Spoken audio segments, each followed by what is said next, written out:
Hey, greetings, people of the Most High God. How are you doing? Kenneth Hammonds here. We're at the Book Renaissance. This is a discussion of nurturing fantastic Christian books. And this is West Angeles Church of God in Christ, and we call our group the Book Renaissance. So, because you'll get a new view of things through the books that we have. And we're in the midst of a great book. And I'll let our great facilitator slash coordinator slash woman of the Most High God to speak with us. And that is the facilitator, and that is Michelle Whorton. Michelle, how you doing? Good morning, everyone. So glad to have you with us. Can we just do some quick introductions about who's on today? Call them out. Okay. You want to begin, Karen? And just say Yes, hi. hello, I'm Karen. I'm a guest of your church. Glad to be here. Welcome. Sister Rose, you want to say hi? Hi, Sister Rose, 17-year member of West Los Angeles. Okay. Who else is on? I know Paula, you're on. West Angeles. Hi, good morning. This is Paula. I'm glad to be sharing this book club with you. Okay. Oh, Althea, welcome back. You want to say hi? Hi, I received my book yesterday. I'm thrilled. Oh, great. Wow. Okay, so next time you'll be able to help me and maybe read some parts from it. Okay. Gladly. Okay, we have a guest, a special technical guest. Do you want to say hi, our special technical guest? Hello. And your name? Sheldon. Thank you, Sheldon. Did I miss anyone? Yeah, we have 11 on, so just. Good morning, it's Rosina. Hi, Rosina. Hi. Rosina, I can't see your headband or anything Okay, this no morning. picture. Okay. Absolutely. You said you have a sock in the bucket. You have a sock in the bucket. Huh? You have a sock in the bucket. Remember, we hear everything you say. You're sock in the bucket, so please put yourself on mute if you're not talking. That's me, I'm sorry. She's doing laundry. Okay. And anybody else would like to say hello before we get started? Okay. Well, thank you all for joining us this Saturday morning. This is our third meeting. We're going over Kyle Idleman's book, Don't Give Up. Okay, Sheldon, can you go to the next page? So we want to encourage everyone to become an active participant and hopefully get the book. It's on Kindle, it's on Christian books. So you can get ebooks. Other places are only beginning to deliver now, but ebooks are available. We also want to invite people to give us feedback, and you'll see the information on the screen below on how you can give us feedback at the email address or the phone number. Okay? Thank you. And Michelle, before you hit the next one, we'd like all of you to mention to your friends and to those who you want to be your friends that the Book Renaissance is happening each week and that you're enjoying it. And just say, hey, come on and join us. And you can forward the information regarding the link. By the way, on that, please note that we will be, we'll be changing the link on next week. So please be sure that you look at your email regarding the link. We'll be going to the discipleship link and not this one. So if you have some kind of challenge with that, be sure you email us, but we will get that to you. So remember, we must have your email information so we can get that to you. All right. Thank you. Okay. Next slide, please.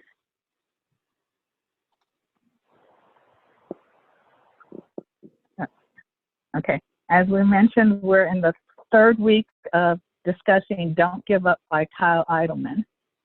Okay.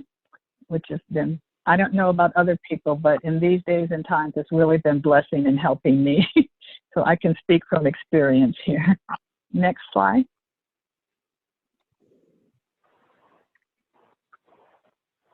So as Dr. Hammonds mentioned about the goal of the Book Renaissance is we want to foster personal growth by reading good Christian literature. And we want it to be, I'm not a teacher, I'm a facilitator. So we want it to be a good discussion where we can come together, learn from each other, and learn from the books. Next slide. So this is the slide from last week, and I think everybody was here last week, but this is why I chose this book at this time, given the times we're going through with the coronavirus pandemic and how we need encouragement and truth during these times. And we need some help to finish our race strong. So I just thought this was an appropriate time for this book, and that's why it was chosen. Next slide. So what did everyone think of the video once we got it going? Any comments? I thought it was awesome. Excuse me, Rose, you are on mute. You are speaking on mute, Rose. Oh, I thought it was quite well put together, and I was thinking about certain things in my life and trying to compare it with what he was saying as he spoke. And one of the things that he mentioned that I thought was really interesting and I liked was that he said that there can be joy in your challenges. And I found that when you're going through something, we're so distracted most of the times that we don't look at it as joy. We look at it as a challenge. So that put me to thinking about this virus, coronavirus. We are in it, and we only, well, I can't speak for everybody, but a lot of times it causes me anxiety because I don't have any control over it, and that kind of thing. But I'm finding that the longer that we have to be quarantined, in a sense, or in isolation, that I'm finding ways to do things that I never did before. So in a sense, I'm finding not joy, but contentment because I don't have any control over it.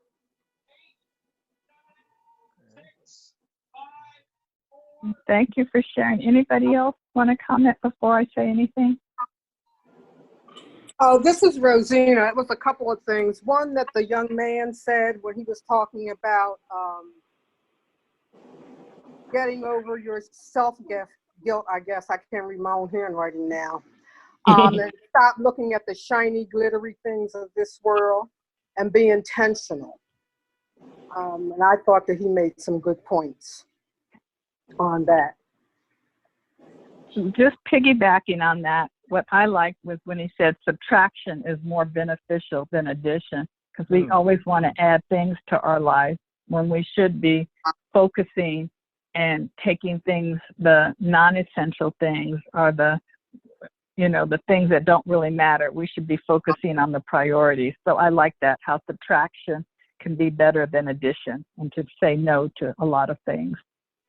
Yeah, I think part of what hit me was when he mentioned about his son, and that, the other things were on his mind, and he didn't maybe quite say it this way, although he might have said it, but that when he focused on his son, all the other weights were like gone. It's like, I don't have any weight because I'm focused on something.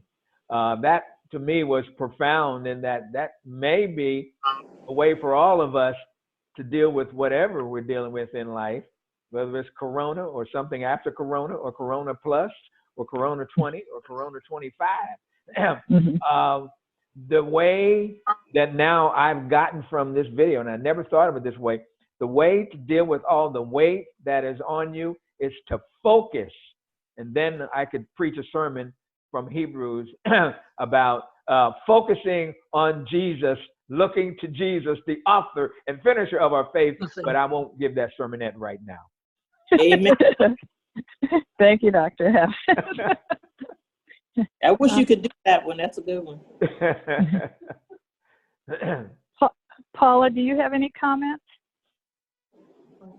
What struck me was that we use weights when we're in training. Like you said, you're carrying your phone, you're carrying your water bottle, let's say if you're a jogger. But when you're going through that trial, you take off those weights. And like Dr. Hammond was said, that helped me to articulate, we always keep Jesus, but just to drop off all the other weights. I'm an essential worker, so I've learned that I have to alter my regular schedule. So sometimes when I come home at the end of the day, all I can do is just eat and rest, because I want to make sure to keep my body healthy when I'm going into that environment. So I just relate the weights versus training, like how to do that. For me, when you make the Bible practical, that's when it comes alive to me. Sometimes things can appear to be religious in that we're just repeating things. But when you own it and get clarity, to me, that's the relationship builder with Christ. Oh, good. Yeah. Wow, thank you, Paula. That was profound. Mhm. Anybody else want to comment before we move on? Karen, do you want to add anything? Only, of course, there was a lot.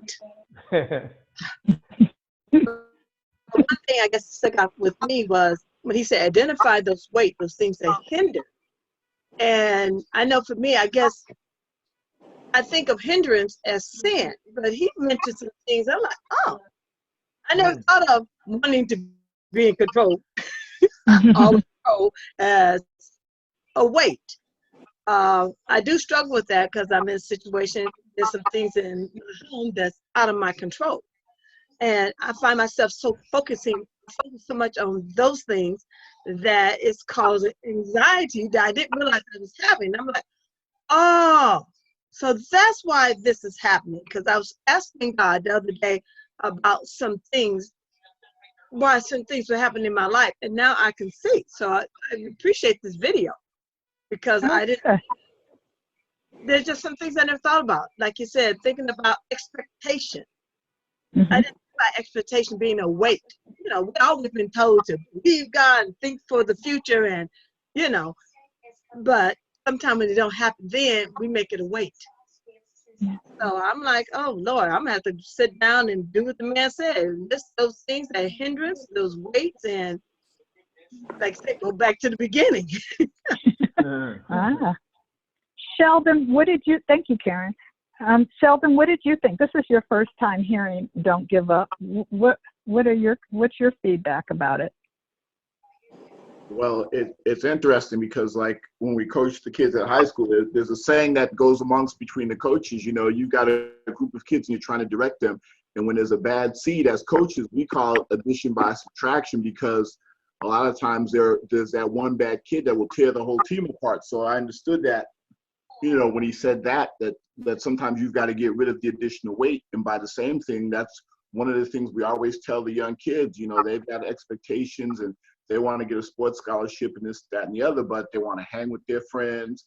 They want to be the best at video games. They want to be out on weekends, and you always try to get them to focus and narrow down their thought and tell them to really lock in on what it is that you want in order to achieve that goal. And so if we want peace and if we want to be aligned, then sometimes that's exactly what we need to do, is get rid of all these outside distractions and these extra things in order to truly achieve that focus that we need to get where we want to go. Wow. That was good. Well, I would like to read something from the book that I thought was really helpful, because one of my weights is anxiety. And so I'm reading from chapter 4, and it's a real short passage. Kyle Idleman says, we talked about an anxiety that comes from the uncontrollable, but why would controlling bring so much anxiety? Because of pride. Pride makes demands and keeps us awake at night going over them. Yet humility acknowledges that our control is limited. It surrenders those things to God. Pride tries to take control. Humility trusts that God cares and is capable and transfers the weight over to him. Pride makes me defensive, so I become really anxious when I feel unfairly criticized. Pride makes me selfish, so I feel anxious when I don't get my way. Pride makes me stubborn, so I get anxious when someone won't agree with me. Pride makes me jealous, so I become anxious when someone else has success or passes me up. Pride makes me critical, so I get anxious if someone else doesn't realize what they are doing wrong or what they need to do differently. Peter understands how this works. He says to cast our anxiety on God by coming humbly before him. How? The first and greatest step we just did, making the connection, acknowledging and confessing the pride and its damage. That's very humbling. When we worship, we humble ourselves. Worship is a powerful antidote to anxiety because worship and worry aren't compatible with each other. They can't coexist. When we worship God, we are reminded of his greatness and power, and we naturally begin to cast the weights of our anxieties on him. So I found that passage really helpful personally. That's powerful. That's really powerful. Worship and worry can't coexist. There's another sermon I got to preach. Isn't that good? Excuse me, what page is that found on? 'Cause I'm doing it on Audible, so I'm listening to it. It was on screen 3 of chapter 4, Unhindered by Anxiety. Okay, thank you. Okay. Yep. Thank you. Oh, Wow. someone else has the book. Yay! Okay. Okay, so we can go to the next slide now, Sheldon.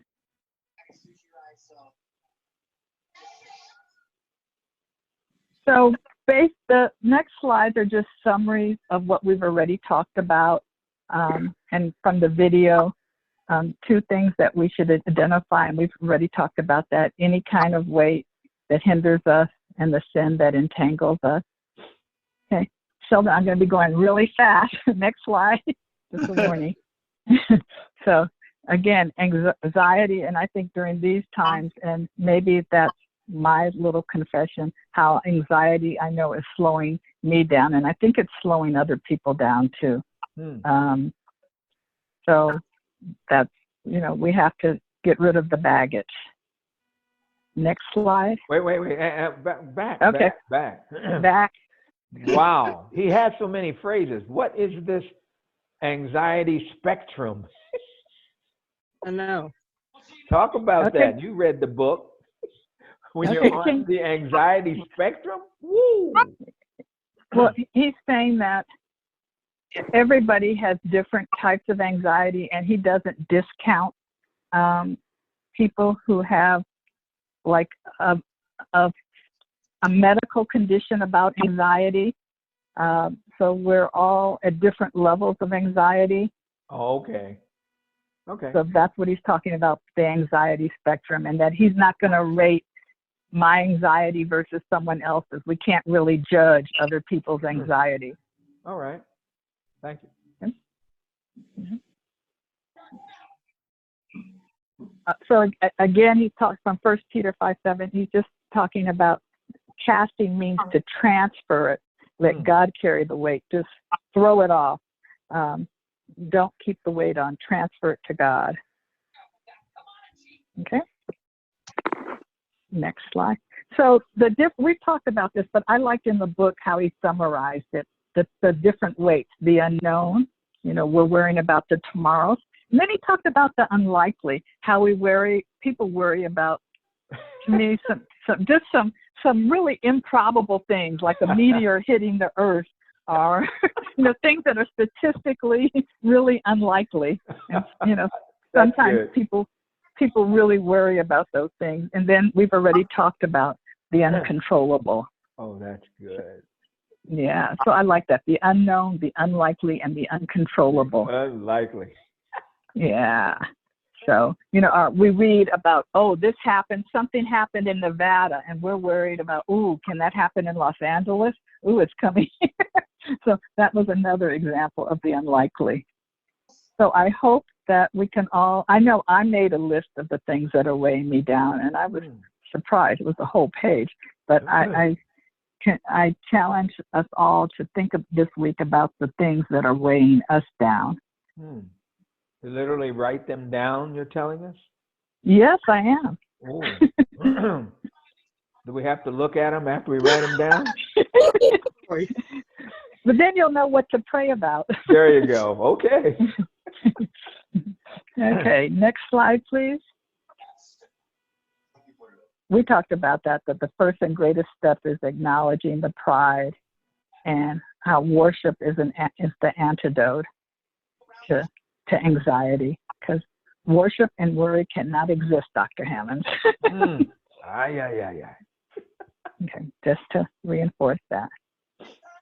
So Jesus can set us free from whatever is weighing us down so that we can run our race unhindered with the strength we have. And what I found very encouraging, and this came up for me in a couple of my devotions this week, so I know that it was a good message for me, that God will not waste our pain and sorrow, and he will bring glory out of our story if we are able to lean in. I'm sorry. So that word is not. You have now. Oh, well, it should be, yeah. Ooh, okay. I need to correct that. God will not waste our pain and sorrow. He will bring glory out of our story if we are able to lean in. Wow, okay. That's good. So can you make a note and correct that, Dr. Hammonds, please? Well, I don't really send out the video. Do we send out the, because the PowerPoint? You put the PowerPoint on. Yeah. Oh, you do send out the PowerPoint? You've downloaded it on YouTube before, or I can correct it and send it back. Oh, okay. Yeah, you do it. So that'll be one thing I don't have to remember. Okay. Okay. So before we close, would anybody else like to share?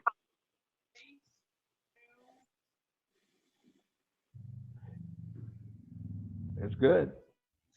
Okay. Well, I want to thank everyone for joining us.